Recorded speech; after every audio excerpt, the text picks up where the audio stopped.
बस बस बस बस बस। पियो। महमूद भाई, अहमदाबाद में परमिट है मेरे पास। फिर तो चीयर्स। क्या हुआ? स्कॉच है, संतरा फ्लेवर वाली है। अगली बार आओगे तो मौसम्बी वाली पिलाऊंगा।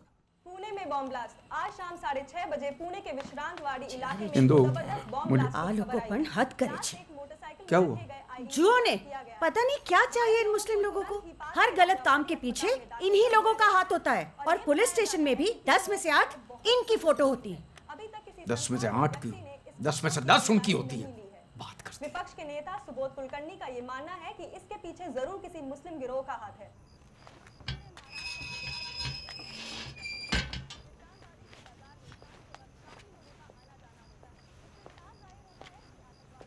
ये सुना? हाँ, ये मैंने नहीं किया, मैंने भी नहीं किया। लेकिन इल्जाम तो हम पे लग रहे हैं। हाँ, पर उसके लिए मैं जिम्मेदार नहीं हूं। तो फिर हम पे इल्जाम लगाने के लिए जिम्मेदार कौन है? कहीं भी कोई बॉम्ब ब्लास्ट होता है, टेररिस्ट अटैक होता है, इल्जाम फौरन हम पे लगा दिए जाते हैं। अपने गिरेबान में कभी झांक कर नहीं देखते हैं। भाई एक बात बोलूं, आपकी सोच में उसी दिन समझ गया था जिस दिन आपने मुझे मुस्लिम मोहल्ले में शिफ्ट हो जाने को कहा था। पंडित जी बुरा मत मानना, एक बात पूछना चाहता हूं, तुम लोगों के दिलों में हमारे लिए पैदाइश के साथ ही इतनी नफरत क्यों?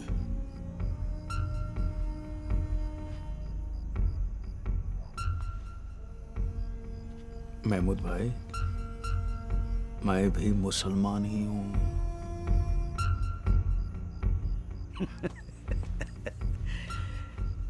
भाई तुम्हें मालूम है तुम क्या कह रहे हो? मैं पैदाइशी मुसलमान हूं, सच। अब क्या करोगे इस बात का? ढिंढोरा पिटोगे, लोगों को बताओगे, नोटिस बोर्ड पे चिपका दोगे?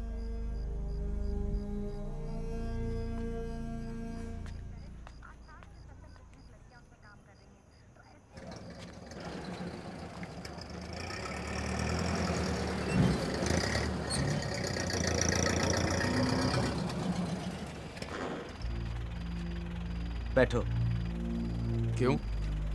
मुसलमान हूं इसलिए? नहीं, तुम परेशान हो इसलिए।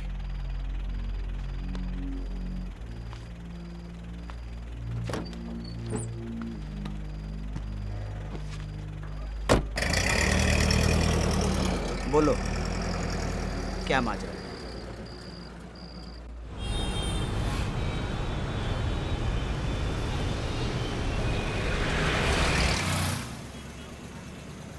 अपने ही बच्चे को राम भरोसे छोड़ दिया, अपने ही बच्चे को।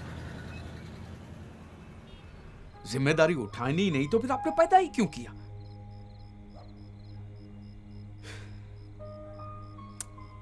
कल उठ के अगर तुमको ये पता चले कि तुम मुसलमान के घर पैदा हुए हो तो तुम डिस्टर्ब नहीं होगे? मैं तो मुसलमान ही हूं। मतलब ये कि तुम्हें ये पता चले कि तुम हिंदू के घर पैदा हुए हो तो तुम्हें तकलीफ नहीं होगी? तुम डिस्टर्ब नहीं होगे? समझा। एक बार मेरे बाप का पता चल जाए बस।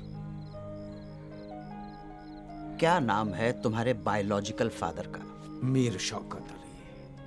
मीर शौकत अली। ये सही कहा तुमने, हाँ?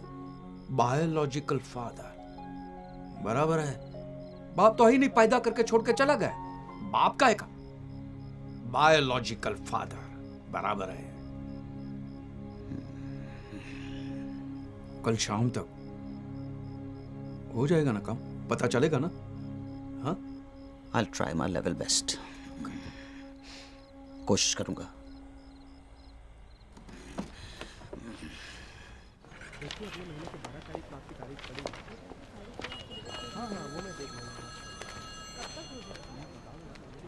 हाँ धर्म भाई, मुझे पैदा करने वाले का कुछ पता चला? मैंने कुछ लोगों को इसी काम पे लगा दिया है। हम सब इसी कोशिश में लगे हुए हैं और इंशाल्लाह जल्दी ही पता कर लेंगे। अच्छा सुनो, शाम को घर पे मिलते हैं। हाँ,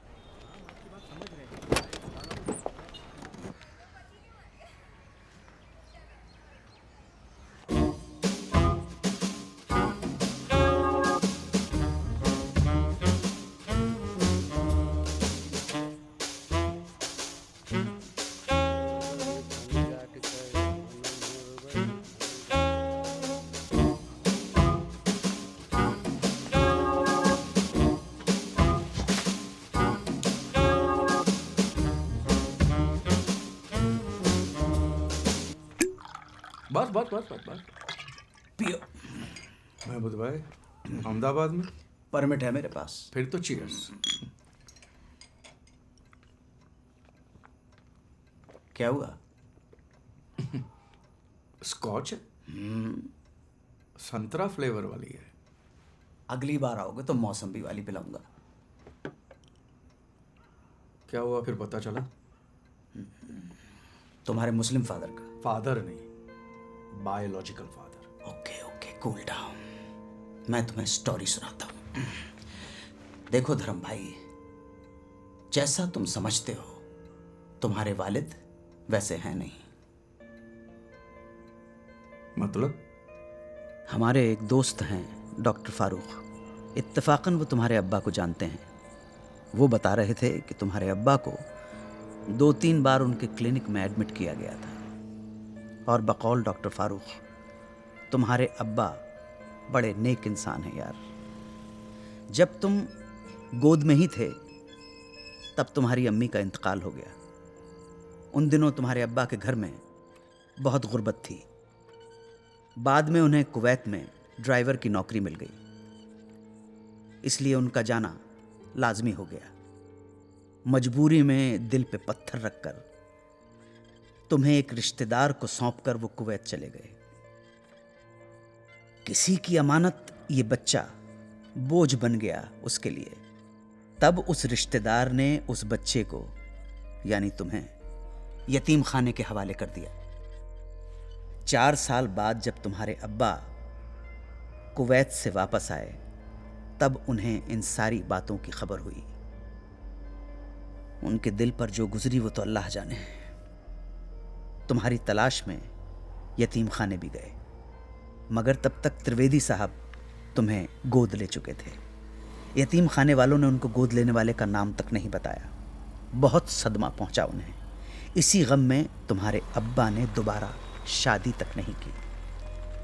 सुना है अब उन्होंने अपना सब कुछ जमात खाने को डोनेट कर दिया है और आजकल सरखेज के ख्वाजा गरीब नवाज सैनेटोरियम में अपने आखिरी दिन गुजार रहे हैं।